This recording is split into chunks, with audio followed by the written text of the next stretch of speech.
Cet homme rentre dans un bar, il n'en ressortira jamais. On te raconte l'étrange disparition de Brian Schaeffer. Abonne-toi, on publie une nouvelle affaire tous les jours. Le 31 mars 2006 à Columbus, Brian Schaeffer, 27 ans, s'apprête à fêter le spring break avec ses amis.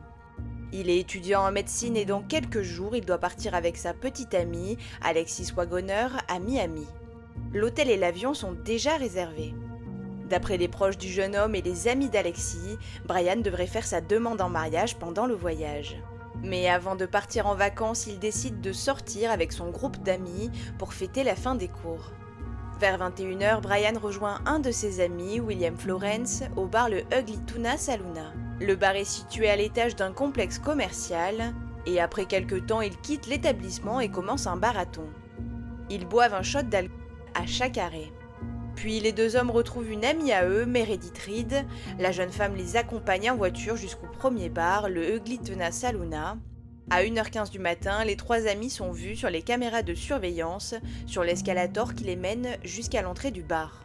L'établissement est bondé et le groupe est séparé. Au moment de la fermeture, vers 2h30 du matin, Meredith et William cherchent Brian dans le bar, mais le jeune étudiant est introuvable. Les deux amis cherchent alors à le joindre sur son téléphone portable, sans réponse. Ils finissent par en conclure que Brian a dû rentrer chez lui à pied, après tout il n'habite qu'à 10 minutes de marche. Dans la nuit, la petite amie de Brian et son père tentent à leur tour de le joindre, mais ils tombent directement sur la messagerie. Visiblement, le jeune homme s'est volatilisé. Pendant l'enquête, les forces de l'ordre découvrent que Brian a brièvement quitté le bar vers 2h du matin, avant de revenir à l'intérieur. Ce sont les dernières images captées de l'étudiant. Après son retour dans l'Ugly Tuna Saloona, Brian Schaeffer n'a plus quitté l'établissement. Mais l'homme n'est pas à l'intérieur non plus. Tout le bar a été fouillé et aucune trace de Brian n'a été découverte.